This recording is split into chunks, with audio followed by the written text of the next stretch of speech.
Hello, I'm Dr. Christian von Lahr, and you're watching Messenger. Today we have a very special guest, Mr. Brad King, a nutritional specialist, and he's the author of a new book, and new in this country, right? Yeah, it's brand new. It's been out in Canada for about a year. It's actually just won the USA Book News Award in the United States as the Male Health Book of the Year. Excellent, and it's called Beer Belly Blues. Now, before we get started, we want to let people know where your website is. Sure. And can they find this and your products that we'll be speaking about? Absolutely. There's two websites. Okay. For Beer Belly Blues, which is about male menopause, beerbellyblues.com, and my main website is awakenyourbody.com. Awakenyourbody.com. Excellent. Okay, we've invited Mr. King on our show because we want to bring in some new aspects of wellness. Now, in the New Age field, we do speak a lot about spirituality, psychism, crystals, and various modalities of wellness. And so we're going to want to bring in yours. Now, you're a nutritional specialist, and you do speak about hormones and proteins and vitamins and all of these kinds of things. And I'm going to try and just change the orientation now and speak more about conditions. Okay. And let's see if you can't bring that subject or that wisdom into it. Now, Brad, I notice in reading people, and I read just hundreds of people a month as a clairvoyant, as a psychic and medium, and we do see patterns and conditions around the country. One of them is stress and depression. I know you've talked with that recently with John Gray because I was watching that show. And I find that stress is very predominant in men and women. Yes. Now, stress is often interpreted as different things by those that have stress. They always think it's some other ailment or some other condition.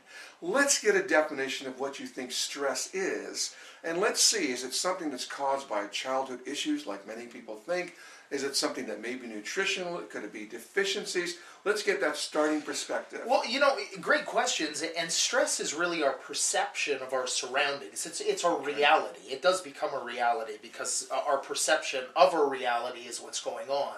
But it's really how we deal with our surroundings. And we have to understand that we all evolved as human beings. Is it how we deal with it or how well we deal with it? Well, it's both, really, when you think about it, because there's good stress and there's bad stress. But, all forms of stress can be bad for certain individuals at the same time. Okay. So we have to understand what stress is. Stress is a response to our environment. It's an internal response that is created as a way of saving our life and helping us adapt to a situation. Okay. You go back a few thousand years ago and, let's say there's somebody that jumps out of the bushes and has a big club and is trying to bang you over the head with it. Well, you don't want to think about what to do. Oh, here comes this guy. He's about to attack me. I think he means harm to me. Okay, I got to remember, can I take him? No, I don't think I can take him. He's pretty big and that club's pretty big. So I got to remember where a good place to hide is. And I have to be able to run there to get away from this guy. So it's also awareness. Well, it's awareness, but it's the body's way of taking over for us in a situation where we may not be able to deal with it on our own. So it's in that sense, the stress is not like an automatic response? It's 100% automatic response. And that's our fight or flight mechanism. And you're indicating also that we're conditioned with this. We've learned we are absolutely the eons. Conditioned. Okay. Yeah, we are absolutely conditioned with it. Let me give you an example of conditioning to stress. Here we are, we're children. Okay, we have, Well, I like the compliments, by the way. You're going to be on again. Okay. Here we are. We're children. We're playing in the yard. Sure. We see a spider. We don't know that spider may mean danger to our bodies. We've never been taught that. Nothing's been written in our program at this specific time for the spider. So we go to play with the spider. We're children. We're innocent. And our mothers come out running and screaming and pick us up and say, "Don't touch that. It is dangerous." And all of a sudden, we now relay this program. We write over this program that says that thing is dangerous to us. So the next time we see it, that becomes part of our stress response. So not all things really are harmful Except to us. in my case, you would have said, more spiders. More spiders. It's the same thing. Some people don't do well public speaking. It's almost like they do have a dangerous spider, a black widow that's about to bite them. They produce the exact same stress response. We don't have to be in an actual stressful situation to produce the hormones that react towards stress within our bodies, we could be thinking about them. We can be worrying about them. And this is why the mind is so powerful when we talk about stress, because studies have actually shown that people that even worry about things can prematurely age their body to the point where they're aging an extra decade just because they're looking after children. I'm going to stop that you have there problems. because we got a lot of things going on right there. First of all, let me just go back to the word stress. Are we adding the connotation that stress is a negative thing? Not necessarily. Stress, Okay. Don't forget, is there to save our lives Right. as well. Okay. So we're going to explore that in a second. Now, secondly, when you mentioned, what were you just saying? The last point you just mentioned. I was talking about stress Aging us, prematurely aging Exactly. the body. Yeah. Now, when we read people, and we do this clairvoyantly, we can actually look at them in a certain way where we can see the age they should be. And Interesting. oftentimes I will see the person that they're supposed to be, and it helps them to gain some sort of confidence when I can tell them the way they're supposed to look, where they were going when start out when they were younger, what their interests were, and then where their life is. And I'm saying, well, if we compare the two, we see where something went wrong, and it helps us find out where we should start bringing about a change. But it's interesting that psychically we have a blueprint that shows us where we're supposed to be. So stress comes in there, something changed us, right? Absolutely. So stress would be the factor there that actually ages us. Now, so stress... Well, that's unrelenting stress. yeah, okay. Yeah, that's stress can be good that or stress can be never bad. subsides. Right. Yeah, don't forget, stress is there to save us in times of danger. We're not And that's its primary purpose. Exactly. We're Okay. not designed to have danger 24/7. Right. We're the ones that bring danger into our lives 24/7 because now we're worrying about every little thing within our lives and constantly producing that's the the stress word response. I'm looking for, the worry. Yes. Because stress to me isn't just danger, it's things that we're not used to handling, or we're handling too much, or we're overwhelmed, or we're in situations in life where we're not prepared for it. Aren't those stressful? Absolutely. As Okay. in-laws. That's stress. Oh. You know, you go back once again Another show.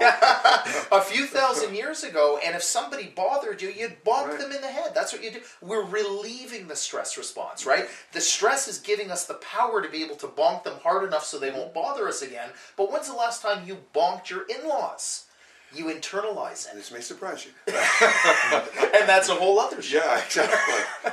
So, is stress something that's more prevalent today than it was in the past? Because there are more Absolutely. factors contributing to it? Yeah, Okay. two things. Yes, it's more prevalent, and number two, we're not dealing with it as effectively.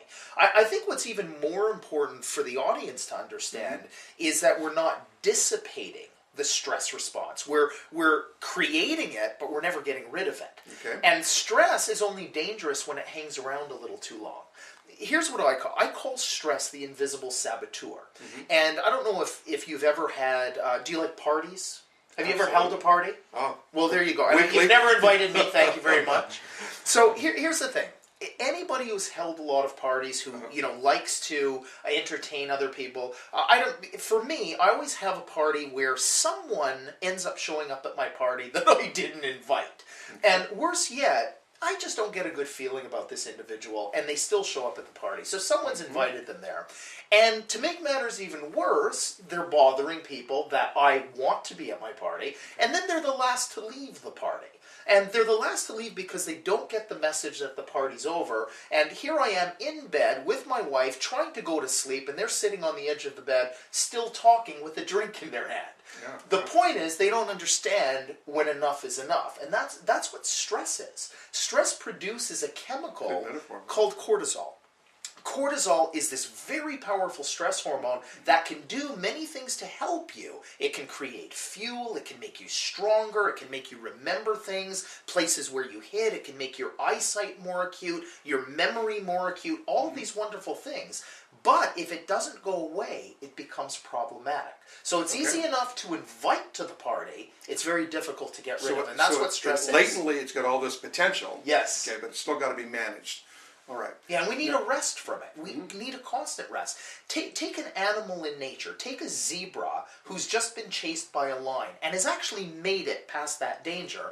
What happens is that zebra has had to create a very powerful stress response to allow enough blood supply and oxygen to its peripheral tissues so it could run away to see another day instead of becoming that lion's lunch. Yep. Now, what that zebra does is the stress hormones don't stay elevated. The zebra doesn't go, oh my God, I wonder if the lion's coming back. It doesn't worry about it because there's no more danger. So these stress hormones dissipate. Now all of a sudden, that zebra gets a ravenous appetite, and it starts eating all the grass to replenish the fuels that it just utilized. Right. Now when it eats all of that grass and replenishes, it says, I'm tired, I've got to rest. The zebra takes a sleep, and when it sleeps, that's when the body regenerates so that it can live to see another stressful day. So we see the chemical change. Now, this is an interesting aspect. I have this sense, from my observation, that people tend to be addicted to stress. I mean, it's like interesting. It's like they learn, they see it so much in their life. They learn they should have it. They see it with their families. They see it with other people. They're in situations where they seem to constantly be reinforcing stress. I don't know if it's learned or imposed on them, but it's like they don't even know to stop producing the stress. Or is it that they're just more comfortable dealing with it because they've been dealing with it for so long that they don't know anything else? I don't think so. It actually, even when people talk about it, it's almost like they want to own that stress. Okay. As if it's mine. When we come back, we're going to explore some other facets of stress with Brad King. Welcome back. Christian von Lahr here on Messenger, and we're talking with Brad King. We left off in the last segment speaking about stress, and that I had this observation that it seems that certain people get addicted to it, and I will say primarily women. My concept or thinking here, and I wanted to explore this with you, is since women do tend to have this sharing ability, this camaraderie that helps them sort of work through their issues, makes them happier, and tends to reduce stress, they keep mentioning things that suggest to me that they almost want stress in their life. And so I'm wondering, Brad, is there some pattern that we have? Do we lower ourselves chemically where we're constantly trying to put ourselves back in those stressful situations? Or is there some chemistry that's governing what we're looking for? Well, you know, it's interesting. I call it the soap opera effect. And the soap opera effect, and this has something to do with what you're talking about. This is going to go over well. Well, the soap opera effect is a lot of people are addicted to soap operas. Why are they addicted to soap operas? I think they're addicted to soap operas because a lot of people just aren't very happy within their own lives. And they watch these soap operas to be able to see other people that are maybe just a touch more miserable than they are. Okay. And is that a form of stress? Yeah, that's a form of stress. To me, there's not a lot of happy people that walk around. You know, I travel constantly, and I look at people, and I don't see a lot of smiles. I very rarely hear laughter anymore. You only hear it with the children. We never had to learn how to laugh when we were kids. That was an intrinsic program. Sure. You know, we were all born with that. But it seems we get a little older, and we have to become a little more serious. And that's a form of stress as well upon ourselves, because laughter is medicine. It's one of the most important ways for us to lower the damaging effects of stress upon the body. So, does laughter have a chemical effect or Absolutely. neurological effect? It has both. It has every type of effect. It has an immunological effect. It has a neural effect on the body. It has a chemical effect on the body. So lack of laughter is an indication of a deficiency in some way? Well, I would think so, absolutely. Sure. And you can definitely lower the problems that are associated with stress, meaning the chemistry of stress, the cortisol, the adrenaline, by laughing, and even smiling more. Let me give you an example. There was actually a study that was done just about a year ago, and it was on women who take regular Botox treatments. And what they did was they analyzed... That had to make them happy. Well, here's the thing. They were happier, but they weren't happier because they felt they looked better. They were actually happier because the researchers found that they couldn't frown anymore. Oh my and gosh. by no longer frowning, Wow. they were literally fooling the brain into thinking they were a little happier than perhaps they really were. So we can fool the brain into thinking we're happier and produce the chemistry of happiness by smiling more. There's nothing wrong with that. Wow. I would rather be fake and smile and fool myself into thinking I'm happier if I'm going to live life that much That is so better. intriguing. By using these mechanisms and techniques, we can actually sort of trick the body and the body's chemistry, right? Yes, absolutely. So, part and parcel to this is chemistry. Yes. The thing that's causing us stress and causing us happiness, causing us wellness, causing us growth. Definitely. In a spiritual sense? Okay. Definitely. Listen, we're the ones that choose whether we're going to be happy with our environment or not. You know, we're the ones who wake up in the morning and say, oh, good God, it's another day, or thank God it's another day.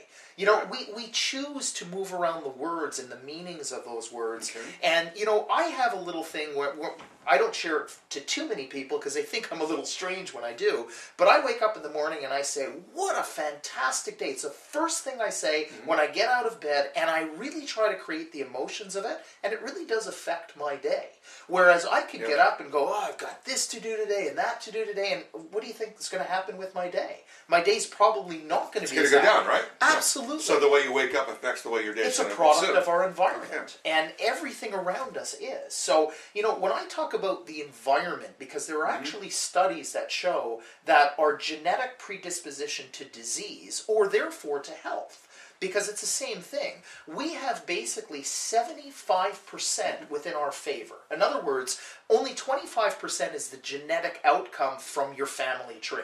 So if you were right? Absolutely. Wow. So if you were born with a family who has diabetes or cancer or heart disease, whatever it is, too many people sit back and do nothing. They go, oh, my whole family's obese, they have diabetes, they have cancer, blah, blah, blah, blah, blah. So I'm eventually going to experience that. Why should I do anything? Why should I exercise? Why should I take supplements? Why should I be positive? It's in my genetic tree. Right.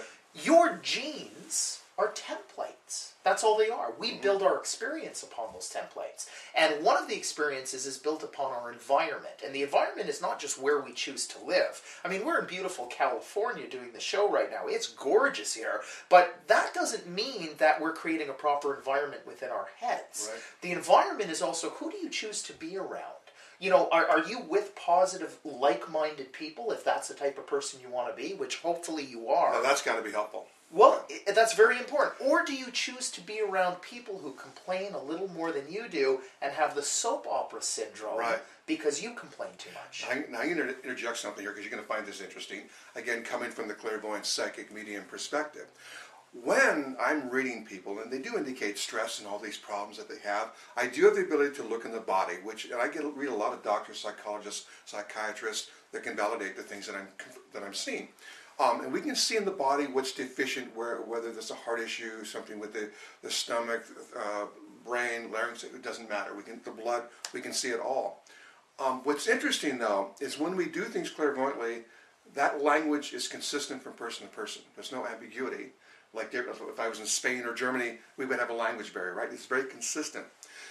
Color is the one I want to focus on when we look inside the body. When we're unhealthy, it actually takes a different color. Those certain parts of the body will change color to a clairvoyant. But one of the colors that can come up is pink. And when we see an issue in the body where it's glowing pink, like if I see the heart in someone and it's glowing pink, I can tell them right then, okay, you think you have a heart issue. Interesting. And we will always be right. But we can do more. We can say, now your mother actually had the heart issue, right? And so the pink is a sympathy color universally, so we know they're picking that up from their parents, in this case, or someone very close to them. You see this a lot with cancer, by the way. This causes stress because they think they are dying. I read so many people that think they're going to be dying of cancer, dying of a brain issue, or this or that, because their parents had it or someone close to them. So that is an example of how the close environment can induce stress. But there's another aspect. When people grow up, they pick up a lot of issues from their parents, and the parents basically give them the problem to carry forward in life. And so they resolve that. Now that's also going to be producing stress, right? Absolutely. Okay. So where I'm going with this is I'm saying that I think even from the younger ages, that stress is starting because you're resolving problems that weren't yours. And that's why people look different and look older also. So stress is starting. We're literally not born with it, but we start it right away. Now, where I want to go is since stress is some sort of response and awareness in the body, it can be managed, as you were indicating, right? And Absolutely. that's why you're the nutrition expert. And so we're bringing in chemistry with this, right? Absolutely. So, yeah. Is there a smart way to go about this managing stress and chemistry in the body? Sure there is. I mean, and number one, improper nutrition is stress, don't forget, to the body. All the body wants to do is to create homeostasis, which is balance. That's all the body wants to do. We are born with an incredible regenerative capacity. The only difference between you and I and the children that are playing out there right now is children have a better and a greater regenerative capacity than you and I. We've lost lost a bit of Is that. it also more intuitive? Well, it could be intuitive. You can call it whatever you want to call it. But the point is the body is better able to heal itself. We turn over, we replace, we replenish almost 300 billion cells when we have what we call youthful metabolism on our side. Okay. That's when we're kids. All of a sudden we get a little older. We can't play with that chemistry as much as we did. I don't know if you remember this. I remember I could go out. I could eat junk food. What was that comment? You don't know if you remember Well, this. I'm just trying to be respectful to the fact that you may be conscious of all this, some maybe you're not. But the point is, when I was younger, when I was in my teens, I was not conscious of this. So I ate at the McDonald's. I ate at all the junk food places. I drank the soft drinks. I abused my body. I didn't go to sleep. I'd miss a couple of nights' sleep and go out partying and the whole thing. But I could do it. I could get away with it because I had youthful metabolism. My body would bounce back. And yet all those are precursors to stress. Well, there's stress, but my body could handle it more effectively. Now you get a little older, the body can't handle that, stress. So every little stressor creates an indelible scar upon your physiology and your biochemistry. And you age a little more. You age a little more every single time that happens. Dr. Hans Selye, the father of modern-day stress physiology, taught us that going back in the 1930s. But the point is, we lose our regenerative capacity. And any time a stress comes into our lives when we're a little older, especially if we've broken our bodies down, then the body breaks down that much quicker and it doesn't bounce back as fast. I'm going to grant, of course everyone would, that we lose that ability. Okay? What are we doing to contribute to our losing that ability, though? The soap operas you mentioned, are we learning, for example, that we should be aging right now? I think it's easier. I think it's easier for us to surround ourselves with people that complain. I think it's easier to worry than it is to actually become proactive. There we go. We are reactive. That's what we are. Okay. Why do we go and see the doctor? Not because we want to ward off disease. We go and see the doctor because we've already got disease. If we were proactive, we would never suffer from disease in the first place. Right. And this is it. I mean, why is the diet industry a $33 billion a year industry? Because people wake up one day and say, oh my goodness, I didn't go to bed fat. I woke up, I'm fat. I want it gone yesterday. They're not proactive, they're reactive. And, if we start to apply proper nutrition, proper movement, proper environment to the brain, meaning allowing positive thoughts into our minds and doing all these things, resting is a form of dissipating stress within the body. Right. Yet the majority of us aren't sleeping. And also proper awareness, as we first indicated. Definitely. When we come back, we're going to pursue this a little bit further, but I want to go into some of those factors that cause us to look at this diet over that diet, or this modality over that modality, because, as you indicated, there must be thousands of options and thousands of choices. So when we come back, Mr. King is going to help us find the right solution for our issues in life.